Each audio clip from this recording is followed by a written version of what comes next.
meeting and they're going to have their first reading on some binding documents. What this means in Parks and Rec city council world is that that's kind of your first reading.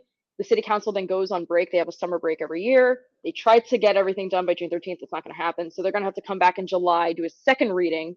And those official votes are what it's going to take to actually make this a reality. You are Locked On Rays, your daily Tampa Bay Rays podcast. Part of the Locked On Podcast Network, your team every day. Hello, my name is Kevin Weiss. I'm Ulises Sambrano. And we're the host of the Locked On Rays podcast, part of the Locked On Podcast Network. Thank you for making us your very first listen every single day. Be sure to check out and subscribe to our YouTube channel at Locked On Rays. You can also find us on X and Instagram at Locked On Rays and email us anytime, lockedonrays@gmail.com. Kudos to the Rays for winning the first game of this trio against the Red Sox in Fenway Park. Do want to mention that 5-3 win, but we've got bigger fish to fry on today's episode, Ulises. Yes, we do. Yes, I understand. Yandy Diaz went 3 for 5. Yes, I understand. Eflin went 5 deep and only allowed 3 runs. Awesome job, folks. That's great. But we got a special treat for you. So without further ado, let's get this interview started. Welcome into another edition of the Locked On Rays podcast. And today we have a very special guest that is Colleen Wright from the Tampa Bay Times, the St. Petersburg reporter, who I must say, with all the stadium saga that is going on right now, is a must follow. Obviously, TampaBay.com, but on X, Instagram, wherever you're pushing out news. I mean, you are the person in the room for everybody else that can't be in the room. So we appreciate you joining us and getting into the nitty gritty of what's going on right now. Yeah, that's me. I am the person who's pretty much in every single meeting, live tweeting when I can. So yeah, thanks for following. Of course. We definitely have learned a lot from you from the tweets, but maybe you can give us a lay of the land for folks that have heard a little bit of this, heard a little bit about that. Can you give us some context? Because we're going to pepper you a little bit with questions that we find interesting, but maybe some folks don't really know the big picture thing. So can you kind of lay out what's going on so people can kind of get some context here? Absolutely. So we're talking about the redevelopment of the Tampa Bay Rays stadium, right? Well, it's important to understand where the stadium is today. It's at Tropicana Field, which of course is an enclosed dome that is America's ballpark to some, but to others is an eyesore, depending on who you are. And it's surrounded by parking lots, just nothing but surface level parking lots. And if you tallied up all the acreage, it's about 86 acres. And this is prime downtown land in the city of St. Petersburg that is currently generating no money, no taxes. It's just one stadium surrounded by surface lots. What the city is looking to do now is not only build a new stadium for the Tampa Bay Rays that would be funded it would be $1.3 billion, $700 million from the Rays, and then the other half kind of split between Pinellas County with about $218 million. I'm mixing it up, but anyway, the county and the city are kind of splitting that 600,000 or 600 million, I should say. And then the rest of it, the remaining 65 or so acres, will be about 5,000 residences, possibly a new home for the African American History Museum, the Woodson African American History Museum of Florida. We're looking at maybe an entertainment hall, retail, office space, medical space. It's a pretty sweeping redevelopment. It'll be about $6.5 billion in public and private funding. And so it would be pretty transformational. It would transform St. Petersburg as we know it today. It would be the largest redevelopment project in the city's history.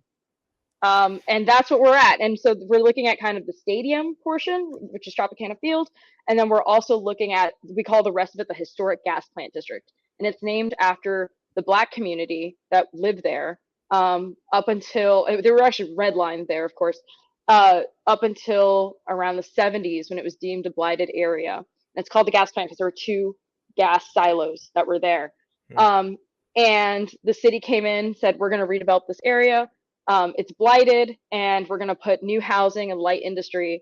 And even though it was kind of slated for all these plans of kind of a new community, further along the line, those plans were scrapped. And instead, the site was changed to lure Major League Baseball, and that's Tropicana Field as it is today. That's great. Probably the best summary in 3.5 minutes of the project and the proposal and all that. So kudos to you for that.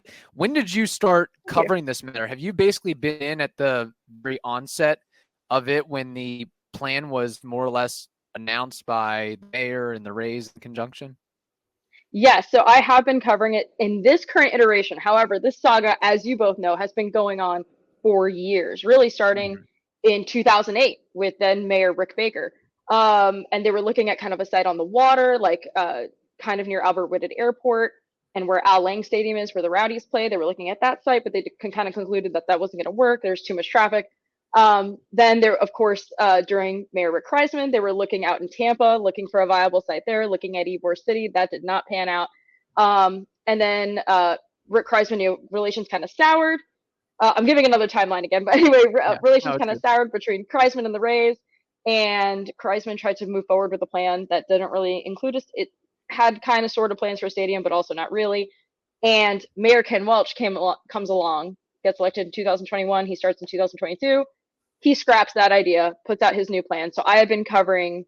I came back to the Times in July of 2021. But yes, since in this current reiteration of going out for requests for proposals and for entries coming in, all of that I have covered from the ground up. But really, since I've been working for the Times as early as 2014, the stadium saga, the will they or won't they, this whole thing has been going on. So you kind of have to know the larger history to really capture it. But yeah, in this current iteration, this has been going on now for 2 years, 2.5 years. It feels so much longer, but like 2.5 years. Yeah. 3 mayors, and we might actually get this across the finish line. Can you believe that? More than that, if you count Tampa. Oh yeah, that's a whole other can of worms.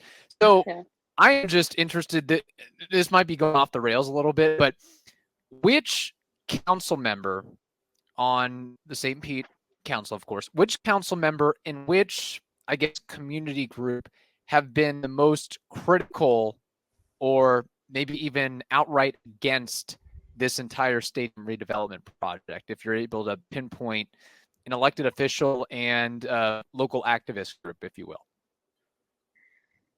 So there's two.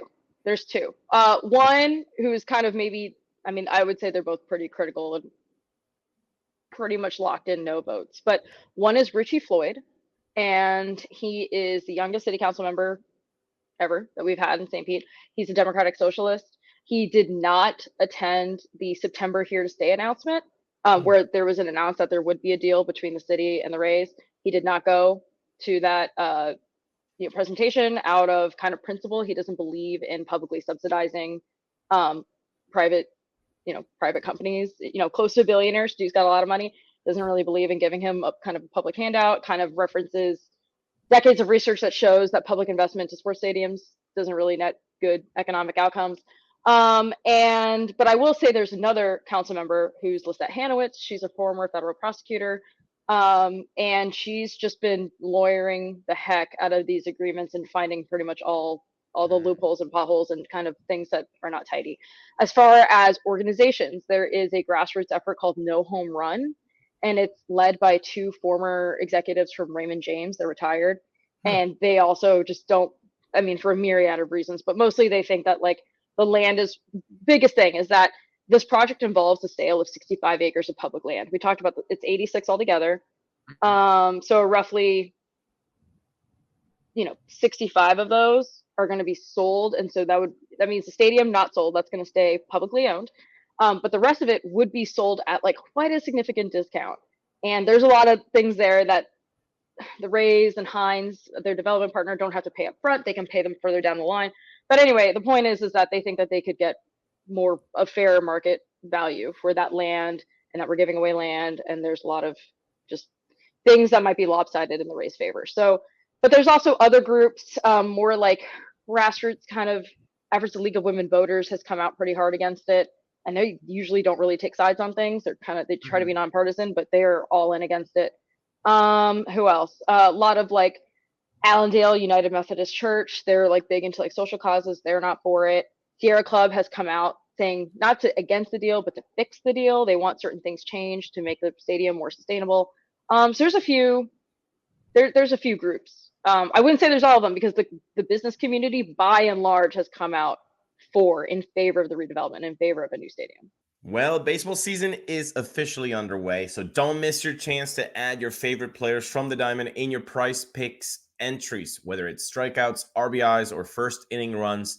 Take your pick of more or less and then add them to your PrizePicks entry today. And guess what? The NBA playoffs are heating up. Maybe you're a Cavs guy. Maybe you're an Indiana Pacers like your boy Kevin Weiss, and you're very happy that this is happening this year. Well, guess what? Get in the game, get some fun, throw some green Skittles, as we like to say here at Locked On Rays. So today, download the app and use code Locked On MLB for a first deposit match up to $100.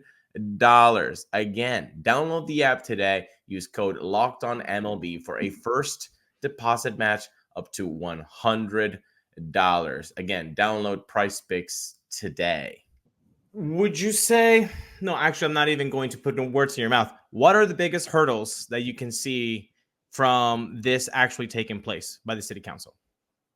The biggest hurdle, well, first of all, I want to start with like, I'm probably cutting straight at the thing you want to know, which is like, is this project in trouble? No, not at all. Not at all. We're going to get there. We're going to build suspense there, Colleen. Yeah. We're going to build suspense. I don't want to tease. Slow grow.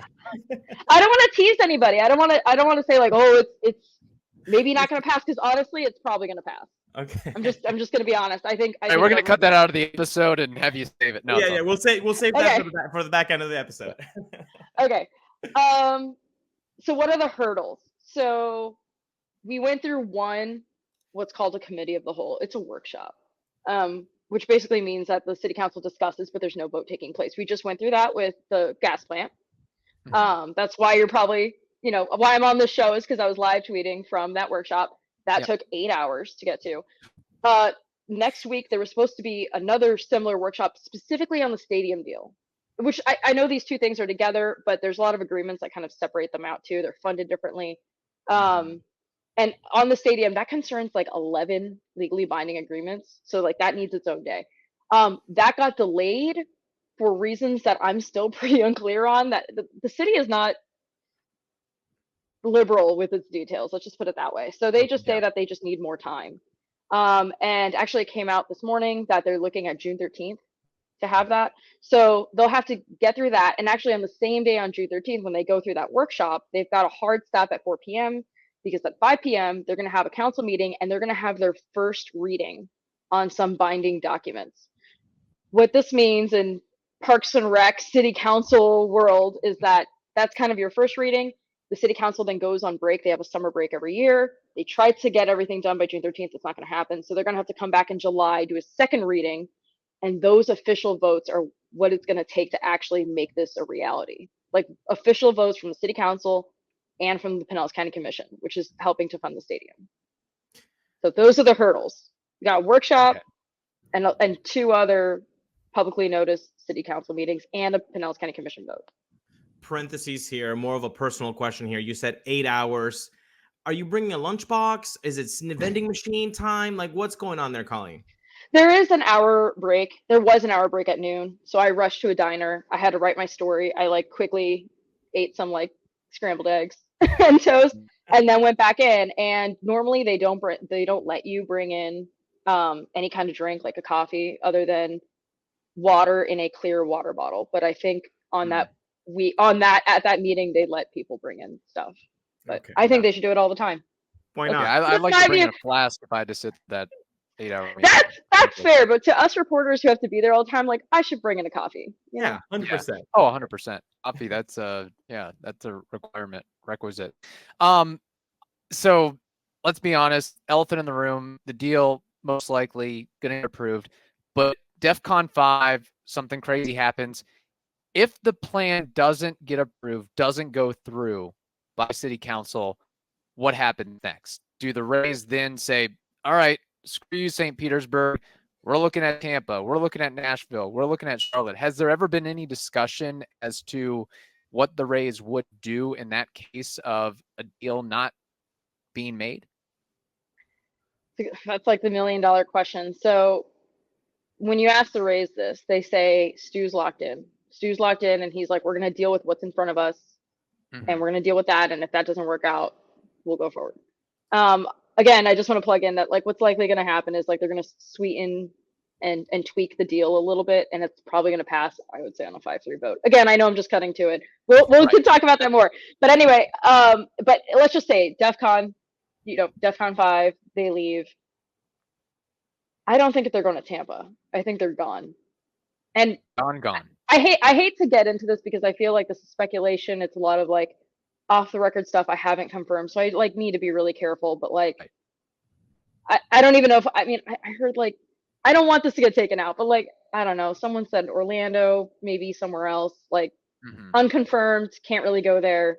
Right. But I think yeah, it's a real risk of like the Rays are leaving and they're leaving Tampa Bay. They're not looking in Tampa.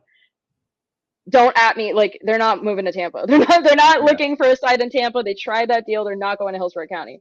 They don't have the money. We have the money. When I mean me, I mean Pinellas County and the city of St. Petersburg, which I covered.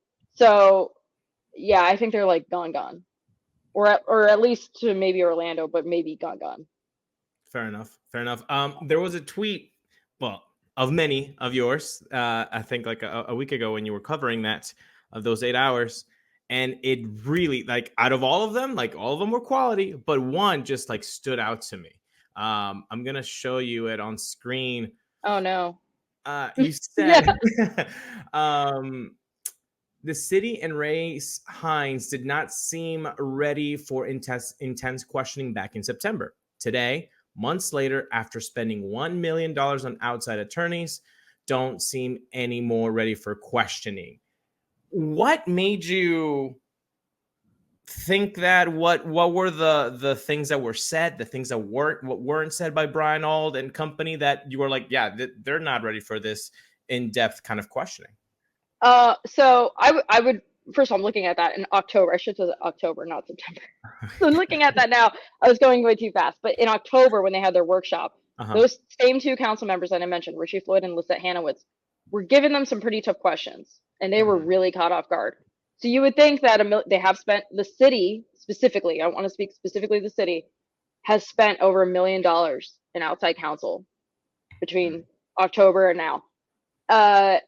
And again, Lisette is a former federal prosecutor. She's been on trial. She like we have photos in our archive of her like on the stand, questioning witnesses, and she's intense and she knows what she's talking about because she's the only lawyer on the city council out of 8 members. She's the only lawyer, and she was just asking these questions. And like you showed one of like if Stu Sternberg sells the team, the way it's written right now, he could still be a developer and still have rights. Like that seems like something you might want to clean up. I don't know if that's something you want to leave in your final draft. Like you've again, like deal announced in September, you had your first workshop in October. We're in May, so a lot of time. So yeah, I would think that like I thought for sure, since they've spent so much time on this. Remember, they thought that they were going to have official votes in March. Right. And then March turned into April, and then April turned into May, and here we are. It's going into July. So you would think that like they would maybe have it a little more tidied up, and they weren't. And there was an air of like, oh wow, like they're putting. She was coming out, especially Lisette Hanowitz. She was going after them pretty hard, kind of just showing kind of all the errors in their work, and they didn't look good. And I want to be specific that like. It was the city attorney that didn't have answers, the city administrator who didn't really have answers. Gotcha. Brian Auld, I mean, everybody was there, but like it was pretty bad. And then it was crazy because after those two were done talking, no other really hard questions were asked. Of the other 6, like there were some comments here or there. No one had as probing and as good and like relevant questions. So like, is this like a sound legally binding document than those two? The momentum dropped off like right after that. Let's tell you about Policygenius. Policygenius helps you compare your options from top companies, and their team of licensed experts is on hand to help you talk through it. Talk to a team of award-winning agents who will walk you through the process step by step. Easily compare quotes from America's top insurers. It's just a few clicks to find your lowest price as well. Did you know your work-life insurance policy may not have enough protection for your family's needs? Even worse, it may not come with you if you leave your job. That is why you need Policygenius. It gives you unbiased advice from a licensed expert support team. Plus, they have no incentive to recommend one insurer over another, so you can trust their guidance. So go ahead, do it. Check life insurance off your to-do list in no time with Policygenius. Head to policygenius.com/LockedOnMLB, LOCKEDONMLB, or click the link in the description to get your free life insurance quotes and see how much you could save. So good, I'll repeat it again. That's policygenius.com/LockedOnMLB, LOCKEDONMLB. Wow. That kind of speaks to what you're saying, like that it's most likely going to pass. That 6 are kind of like just like, yeah, okay, and then 2 of them are really doing the intense questioning. Has that been the trend for most of these affairs? Yeah, and that's why I say, like, I think, at one point, well, first of all, I want to say that there's 3 open critics. 2 are the loudest. There's a third one, John Muhammad. He's taken issue with some of the things. For example, this project has to go through like a community benefits process. Community benefits advisory council is like a kind of like citizen group that kind of gets together and vets the project for providing substantial benefits. They voted 7-2 to approve it, but they also came up with like a lot of recommendations on affordable housing that were like pretty much ignored, like completely. And so he wasn't very happy with that. So there's 8 city council members. You need 5 yes votes. You've got 3 unhappy people. I did not at this meeting see 4 unhappy people, because if it's a 4-4, it's a tie, it's a fail. You need 5. So even this one council member, Gina Driscoll, whose district actually is downtown and includes Tropicana Field, back in like November, December, she was like not happy with the way things were going between the city and the Rays, and she thought they were getting a little too comfortable. She was actually kind of for the renaming the St. Petersburg Rays, right? She was kind of in favor of exploring that, and she actually led that effort. Now I spoke with her after this meeting. She's happy. She's like, I think we've come a long way. So if you had a tiebreaker, I don't think you really have one now, and I think it's pure numbers, and they're not really worried. I didn't see anybody swayed. Now, could someone in this stadium discussion, right, that's coming up June 13th, like, could they pull another thing where they don't have the answers or someone gets swayed? Yeah.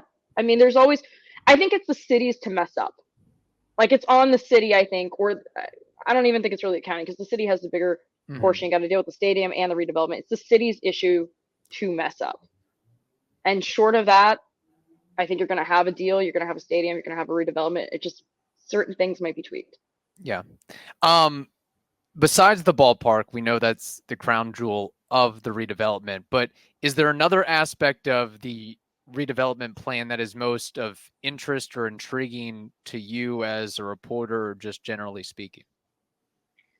Yeah, the amount of housing and the affordable housing. That is a big thorn, I think, maybe in this project. It's just the fact that, so to break it down, there's also a minimum development and a target redevelopment, which is like the target is like all the things they want, and the minimum is like what they have to like do according to the agreement. And the city's been a little dishonest, saying like, oh, we're going to get all these benefits, but that's only if it's the target redevelopment, not the minimum. So that's also kind of turning people off. But the housing, so they upped the amount of affordable housing, which I want to be clear. The affordable housing levels are like 60% of the area median income, that's the lowest, 80% of the area median income, low, and then beyond that is technically workforce housing. So 100% of the area median income and 120% of the area median income. All those income ranges I just mentioned are considered affordable workforce housing. There's 1,250 units planned for the whole development. Meanwhile, there's like 5,000 like market rate houses. Yeah. 600 of those units are guaranteed to be on site, with the other 650 off site, I want to say. And the penalty for not building those units, they're very low. And for other developers, they're much higher. They're like $150,000 per unit. Here, they got them at 25,000. Then it goes up to, they upped it to 50 for 2 years, and then in like the last year they have to come into compliance, which is like 2047. It's so far down. It's like 75,000, which we know that like 75,000 then is not 75,000 today, right? These are that's the new 50 or 25. Yeah. And even offsite, it's like even differently. It's like, oh, like the way it's kind of written right now kind of feels like if market conditions persist, there's like a way out of it. There are backdoors in this deal to not come through on affordable housing. And that is like the number one issue here in St. Pete, is that people are getting priced out. People who would be working service jobs to, at the gas plant, can they afford to live here? Could they have a space?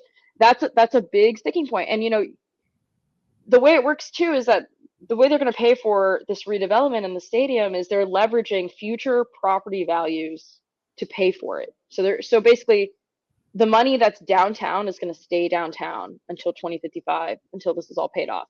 But that money could be going into the general fund. It could play for police or fire.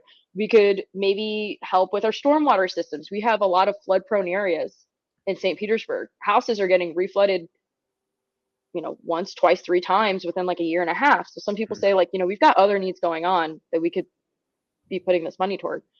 So I think there's a few things that they're going to address. Are looking at maybe upping those penalties a little bit. When I mentioned the community benefits agreement earlier, they wanted like $150,000 and $175,000 penalties per every unit not constructed.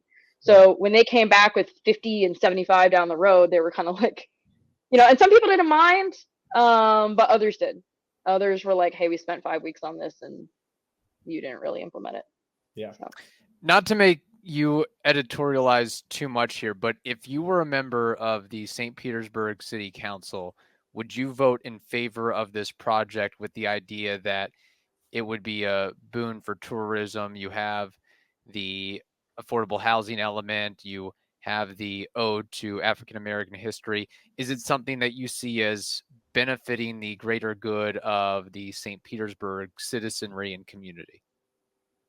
So I can't go there. Okay. I'm sorry. I can't give my opinion, but I will say that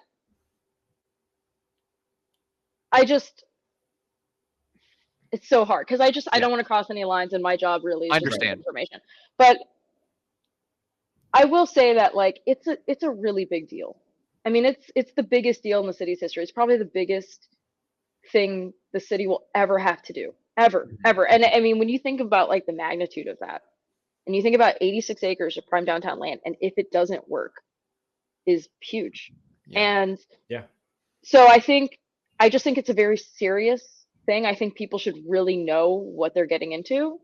And if I'm going to say anything, I'm going to say this. I think everyone should just know the deal. Just know what you're voting on, ask questions, and come up with it. Because there are people on this council who think, hey, I've asked all the questions, I think we're fine. Right. Okay. If you feel like it is a boon and it's going to work out, and like in the long run, everything's going to be great. It kind of comes down to what is it worth? Because we know from decades of research that publicly funding private sports stadium, sports stadiums doesn't have an economic benefit. That's just a fact. Right. So it comes down to like, a question was asked at the council meeting, how much would it cost per household? And they didn't have that figure, but they did have per population. So every man, woman, and child, and it was $2,600. So when you put it that way, is it worth $2,600 to you? Is it $2,600 that could go toward could go toward housing, could go toward stormwater systems, could go toward climate change resiliency? There's a lot of other things that you could maybe use this money on, and it depends on what your priorities are. And some people say, you know what, I think it's worth it having the civic pride of a baseball team. Yeah. And I don't find fault with that. I think if you learn all the things with this deal, and that's the conclusion you come to, we do things all the time where we spend money, but we just have to know that it's all of our money, and we are committing generations of people to this.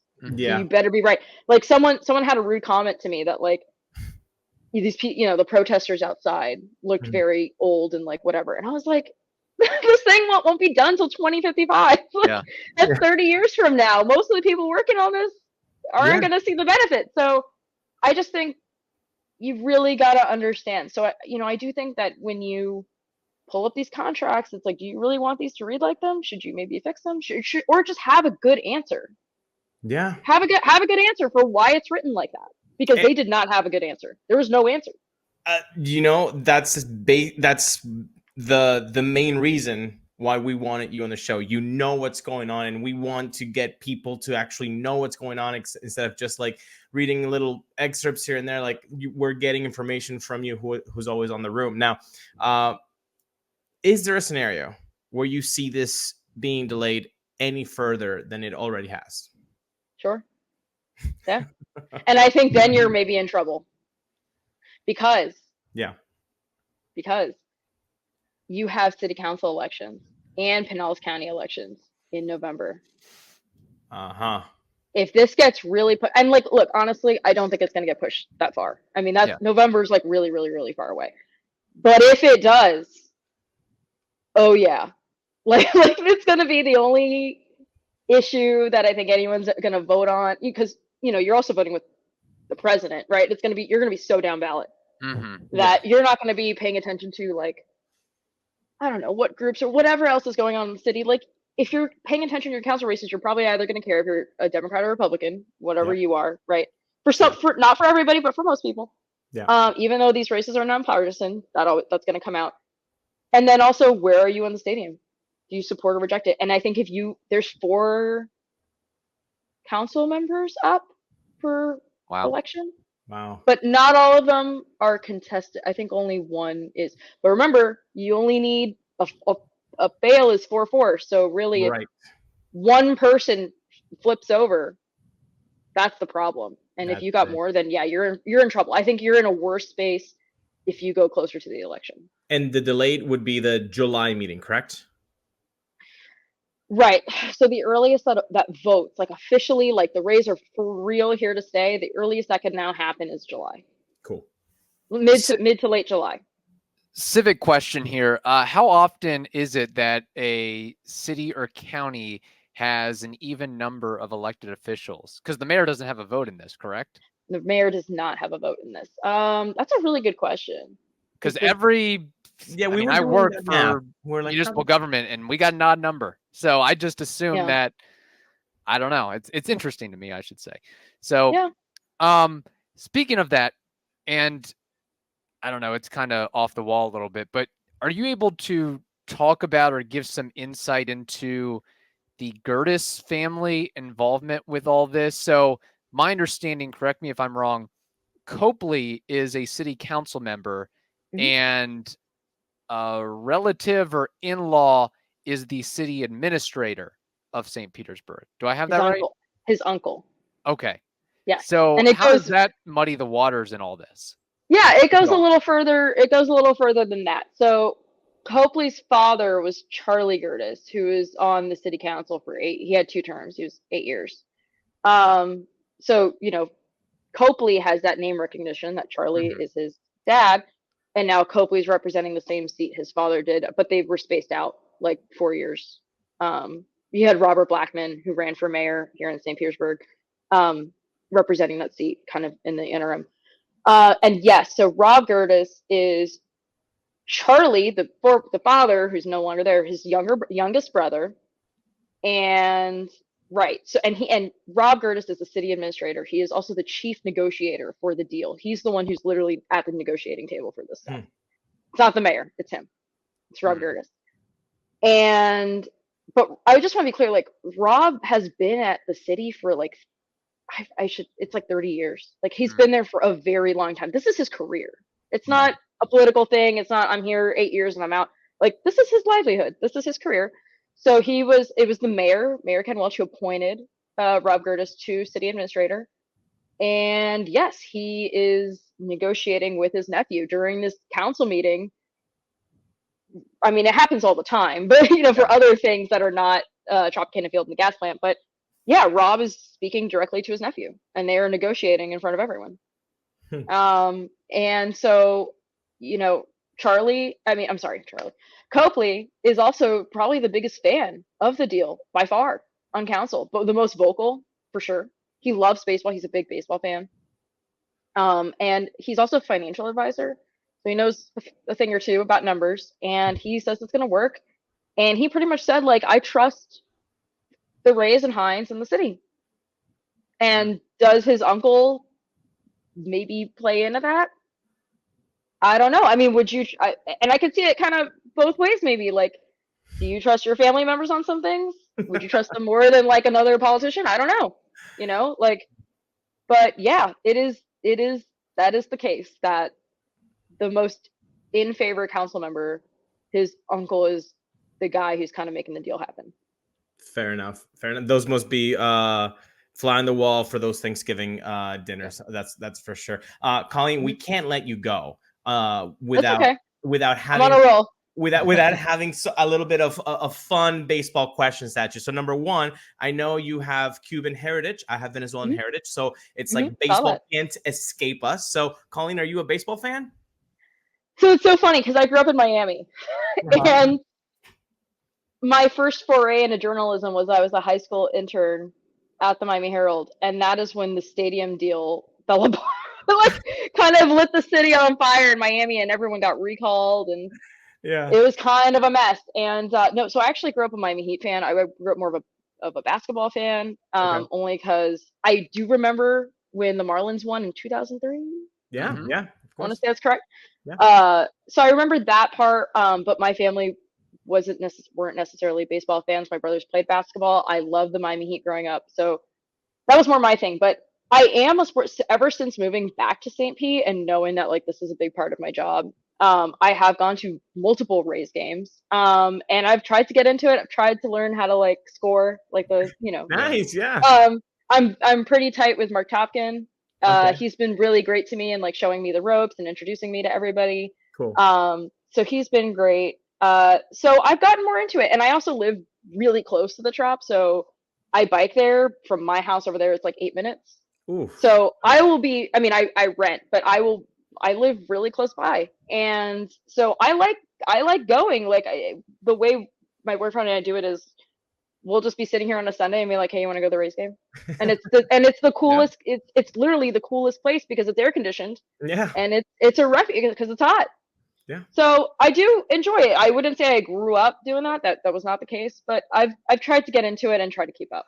That should be their new tagline for the stadium, assuming it's air conditioned.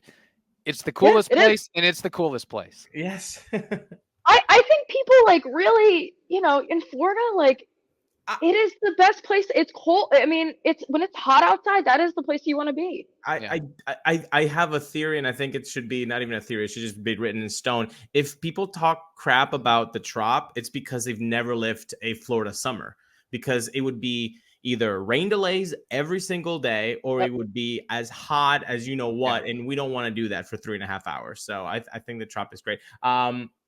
Favorite ballpark food? Oh, I like the Pacific Counter. I like the Poke Bowls. Okay. I know that's not it, but like they have Pacific Counter at the Trop, and that's what I want to eat. I want to have a Poke Bowl. I think that's fair enough. That's what I like. It's a unique answer. I think I would say now that the short rib grilled sandwich. Oh my goodness, that thing is delicious. Kevin, what is yours? I'll try to eat beforehand because of the prices, but I go with the very basic chicken tenders and fries. Hard to mess that up. Yeah, you do like the $18.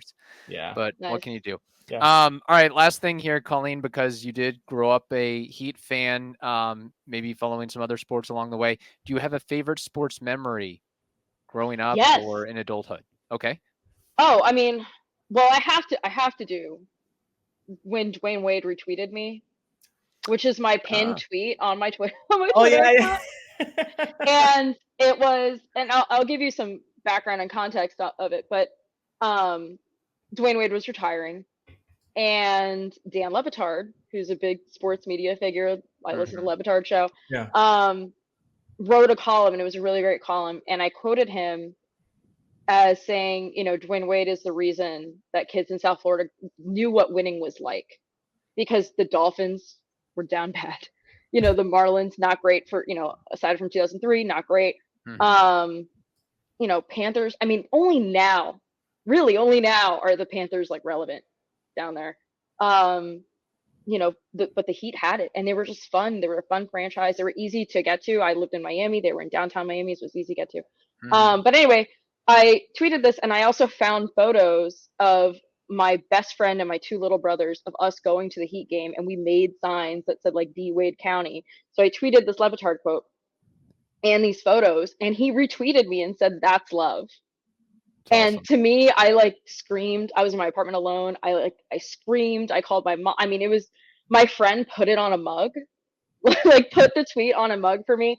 And I just feel like, I mean, I've had a lot of very good sports moments, but I feel like that Dwayne Wade knowing that I exist is huge. Huge. Big fan. Number 2 on that list is Mark Topkin re-Xing you or retweeting you to build up your follower base on X. He did. I got like 200 more followers, which is great. That's awesome. I think I might have the tweet. Is this it? That's it. That's it. My head is cut off. But yeah, those are my little brothers, and that was my tweet. Oh, that's awesome. That's lovely. That's it.